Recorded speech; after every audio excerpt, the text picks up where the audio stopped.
कार्यक्रम के पुण्यार्चक हैं Siddhant Jain civil line Delhi, Sunita Sachin Jain civil line Delhi, Manju Vinod Jain Gurgaon, Savita Sagar Jain Rishabh Vihar, Poonam Sunil Jain tyre वाले नोएडा।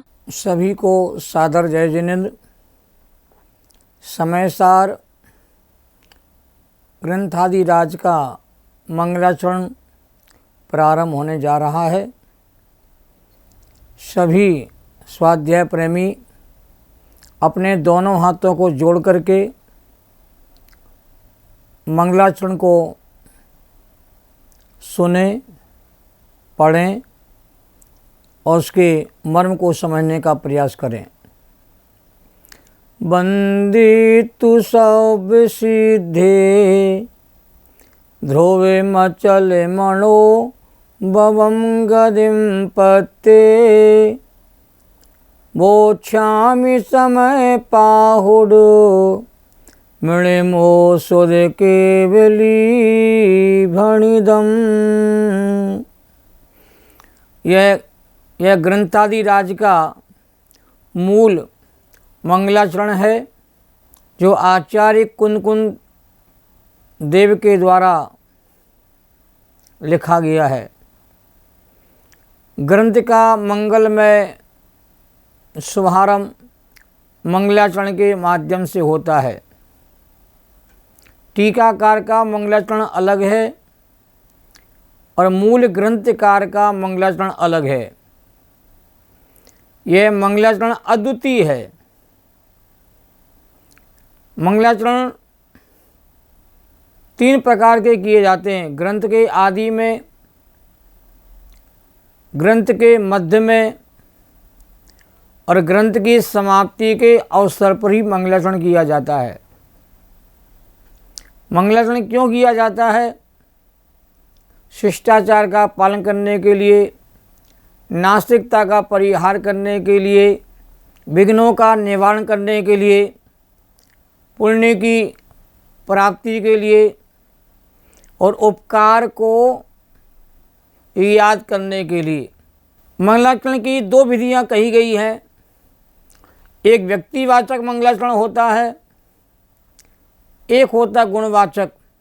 आचार्य कुंद के द्वारा जो मंगलाचरण किया गया है, ये व्यक्तिवाचक ना हो करके एक गुणवाचक मंगलाचरण है। इस मंगलाचरण में कुंद स्वामी ने बहुत गंभीर और विशिष्ट बात कही है। सबसे पहले उन्होंने इस मंगलाचरण में वंदितु सब सिद्धे, मैं सभी अनंत सिद्ध परमात्माओं की वंदना करता हूँ। और ऐसा महत्वपूर्ण शब्द है वंदितु सब सिद्धे, जो स्वर्ण अक्षरों के द्वारा भी लिखाया गया है। हीरे से भी कहते जड़ करके इस शब्द कहते हैं लिखा गया है। वंदितु, सबसे पहले वंदना करिए। वंदना करने से हमारे भावों में विशुद्धि आती है।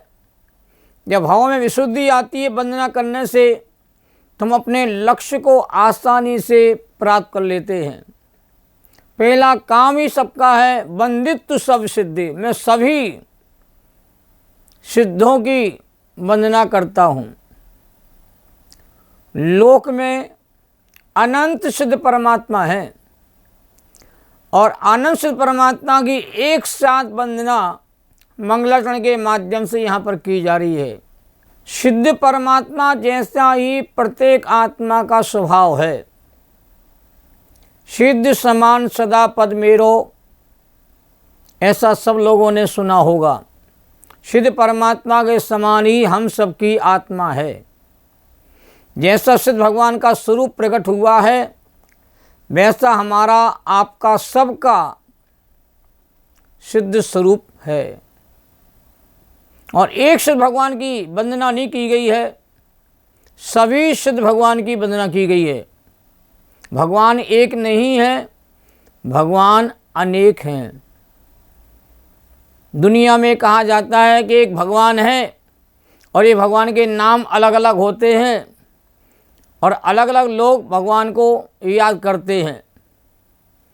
पर जैन दर्शन कहता है जो वीतरागी है, सर्वज्ञ है, वही परमात्मा है।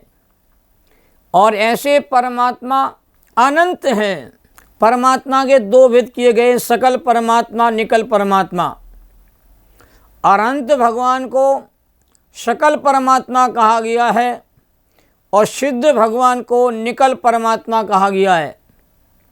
ऐसे परमात्मा जो अशरीरी हैं उन्हें सिद्ध परमात्मा कहते हैं, और ऐसे परमात्मा जो शरीर में रहते हैं उनको सकल परमात्मा कहा जाता है।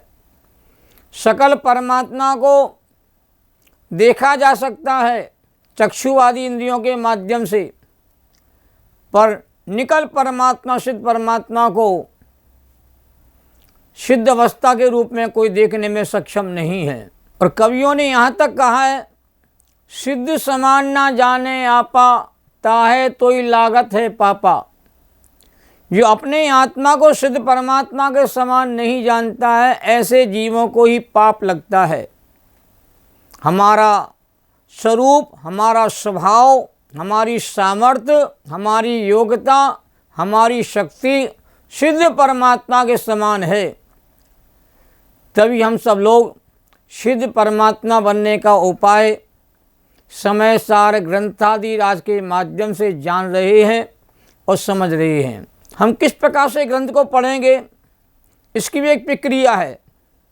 पहले मूल गाथा पढ़ी जाएगी जो प्राकृत भाषा में है, जो आचार्य कुंद कुंज स्वामी के द्वारा स्वयं लिखी गई है। स्वानुभूति में डूब डूब करके गाथाओं को आचार्य देव ने लिखा है। और आचार्य देव को श्रीमंदर परमात्मा का साक्षात दर्शन प्राप्त हुआ। उन्हें 7 दिन तक श्रीमंद परमात्मा की दिव्य ध्वनि सुनने का लाभ भी प्राप्त हुआ और सीधी सिद्ध भगवान को वंदना करके और उन्होंने अपनी बात कहने का प्रयास किया है। तो सिद्ध परमात्मा सबसे महान परमात्मा, सबसे बड़े परमात्मा हैं। सिद्ध परमात्मा जैसा हमारा स्वभाव स्वरूप है, प्रातः उठ करके हमें वचन जरूर बोलना चाहिए, बंदित्व सब सिद्धि। जैसे हमारी नींद खुलती है, सबसे पहले यही शब्द का उच्चारण हम सब लोग करें, बंदित्व सब सिद्धि। सिद्धों की हम सब लोग कहते हैं वंदना कर रहे हैं। कैसे सिद्ध भगवान है? जो ध्रुव अचल अनुपम गति को प्राप्त हुए हैं। सिद्ध भगवान, सिद्ध अवस्था ध्रुव है, शाश्वत है और अचल भी है। अचल क्यों है? क्योंकि सिद्ध परमात्मा के रूप को पाकर के वहाँ से कभी चलायमान होने वाले नहीं है। संसार परिभ्रमण का, पंच परावर्तन का अभाव हो जाने से वो अचलता को प्राप्त हुए हैं और शाश्वत भी हैं, ध्रुव भी हैं और अनुपम भी हैं। दुनिया में कोई ऐसी उपमा नहीं है जो सिद्ध परमात्मा के स्वभाव को बताने के लिए दी जा सकती हो। ऐसे सिद्धों की वंदना जो अपवर्ग को प्राप्त हुए, जो पंचम गति को प्राप्त हुए हैं, जो धर्म अर्थ काम इन 3 वर्ग से रहित जो अपवर्ग है, मोक्ष है, जिसको पंचम गति कहा जाता है, ऐसे पंचम गति को जिन्होंने प्राप्त किया है, ऐसे सिद्ध परमात्मा की वंदना सबसे पहले यहाँ पर की गई है। उसके बाद आचार्य कहते वो छामी समय पाहुड़। सिद्धों की वंदना करने के बाद, सिद्धों के विशेषण बताने के बाद, समय पाहुड़ को कहने का साहस हमारे आचार्यों ने किया। समय पाहुड़ को कहने की प्रतिज्ञा की। पाहुड़ शब्द का अर्थ भेंट करना भी होता है। जो श्रीमंद परमात्मा ने जो दिव्य ध्वनि के द्वारा जो शुद्धात्मा का स्वरूप बताया है, वो भेंट जो वहाँ से श्रीमंद परमात्मा से लेकर के आए थे, उस भेंट को हम भव्य जीवों तक पहुँचाने का महान उपकार आचार्य देव के द्वारा किया गया है। और कुंद कुंज स्वामी स्वयं कहते हैं, मैं अपनी बात नहीं कह रहा हूँ, मैं केवली सुत केवलियों के द्वारा जो समय पाहुड़ कहा गया है, समय सार का जो बोध कराया गया है, शुद्धात्मा का जो परिचय कराया गया है, वो मैं आप तक पहुंचाने का प्रयास कर रहा हूँ। शुद्ध केवली भणिदम, शुद्ध केवलियों के द्वारा जो कहा गया है वही बात मैं आप तक पहुंचाने का प्रयास करूंगा। मैं अपनी तरफ से कुछ भी नहीं कहूँगा। अब ध्यान दें, हम किस ढंग से गाथाओं का अध्ययन करेंगे, इसके एक रूपरेखा हम समझ लें। सबसे पहले गाथा का पाठ होगा। गाथा का पाठ प्राकृत भाषा में है। जो प्रकृति के द्वारा भाषा उत्पन्न हुई उसे प्राकृत भाषा कहा गया है, और जैन ग्रंथ सबसे पहले प्राकृत भाषा में ही कहते लिखे गए, और उन्हीं का अनुवाद संस्कृत में भी हुआ, हिंदी में इसका अनुवाद हुआ। तो हिंदी पद्यानुवाद भी हम सब लोग गाथा का पढ़ने का प्रयास करेंगे।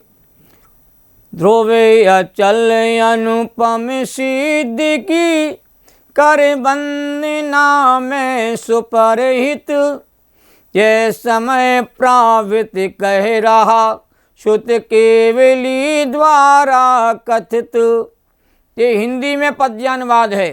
ध्रुवीय चल अनुपम सिद्धि की, कर वंदना में सुपरहित, ये समय प्रावृत कह रहा श्रुत केवली द्वारा कथित। ये हिंदी का पद्यानुवाद हुआ। तो मूल गाथा का पाठ, हिंदी का पद्यानुवाद, उसके बाद अन्वयार्थ, एक एक शब्द का क्या क्या अर्थ है इसको भी हम लोग समझेंगे। इसको कहा जाता शब्दार्थ।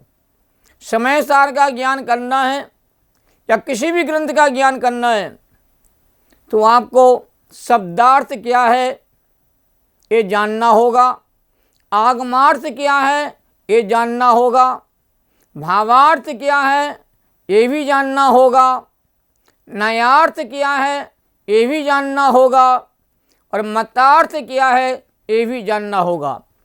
5 तरीके से हम आगम ग्रंथों का पठन पाठन करते हैं।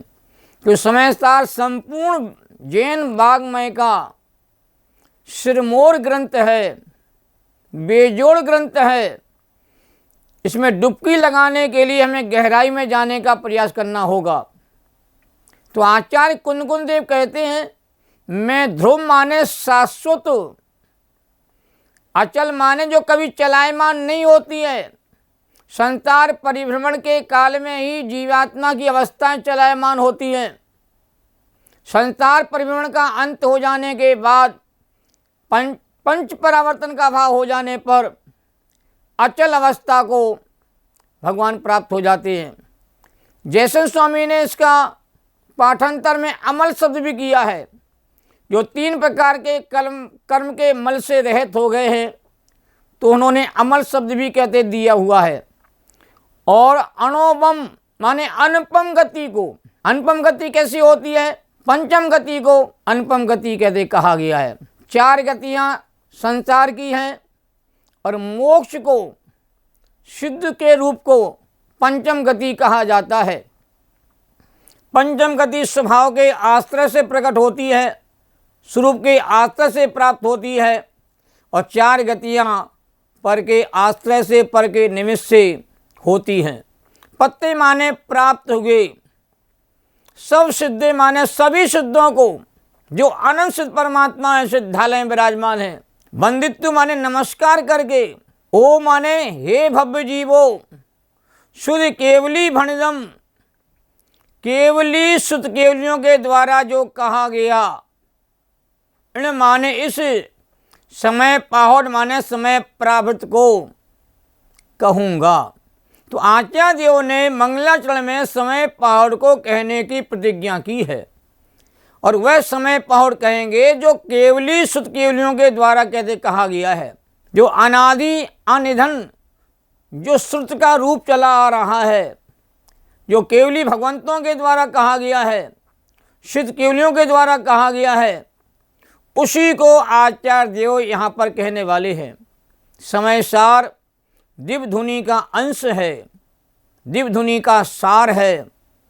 समय सार अनंत भगवान के प्रवचनों का अवयव है, उनका मूल रूप है। इसलिए यह सामान्य ग्रंथ नहीं है, यह साधारण ग्रंथ नहीं है, समयसार असाधारण ग्रंथ है। क्योंकि केवली भगवान का कहा हुआ ये महान ग्रंथ है। जब हम केवली भगवान का आदर करते हैं, उसी प्रकार हम सब जीवों को समयसार ग्रंथ का भी आदर करना चाहिए। समयसार ग्रंथ का पठन पाठन श्रद्धापूर्वक करना चाहिए, जिससे हम सभी एक दिन स्वानुभूति के मार्ग को प्राप्त हों। इस गाथा का अर्थ क्या हुआ कि हे भव्य जीवो, मैं शाश्वत अचल अमल और उपमा रहित अनुपम पंचम गति को प्राप्त समस्त सिद्धों को नमस्कार करके शुद्ध केवली कथित समय पहाड़ को कहूँगा। इस प्रकार आचार्य देव ने मंगलाचरण के माध्यम से एक बात भी कही है। वे सिद्ध भगवान जो सिद्धत्व के कारण साथ जो हमारा आत्मा उसके प्रति छंद के स्थान पर हैं। आचार्य देव ने बहुत मार्मिक बात टीका में कही है कि जिनके स्वरूप का संतारी भव्य जी चिंतन करके उनके समान अपने स्वरूप को ध्यान करके उन्हीं के समान हो जाते हैं। जैसा मुझे बनना जो हमारे आदर्श हैं, ऐसे सिद्ध भगवान को अपने भीतर स्थापित करो, जिससे सिद्ध स्वरूप आत्मा की हम सबको अनुभूति हो। क्योंकि जब तक सिद्ध स्वरूप भगवान आत्मा की अनुभूति नहीं होती है, तब तक जन्म मरण का अंत नहीं होता है। हम मंगलाचरण के माध्यम से विशेष भाव को समझने का प्रयास आगे भी करते रहेंगे, क्योंकि ये महान मंगलाचरण हैं। इसकी चर्चा हम आगे भी करेंगे। जैनम जयतु शासनम। सभी साधर्मी जनों को मेरा सादर जय जिनेन्द्र। इस कार्यक्रम के पुण्यार्जक थे आराधना संचय ग्रीन पार्क, सुशील विनोद जैन योजना विहार, कमल पलवन कुंजा महाजनी चांदनी चौक दिल्ली, गुप्तदान विश्वास नगर दिल्ली, गुप्तदान सिविल लाइन दिल्ली।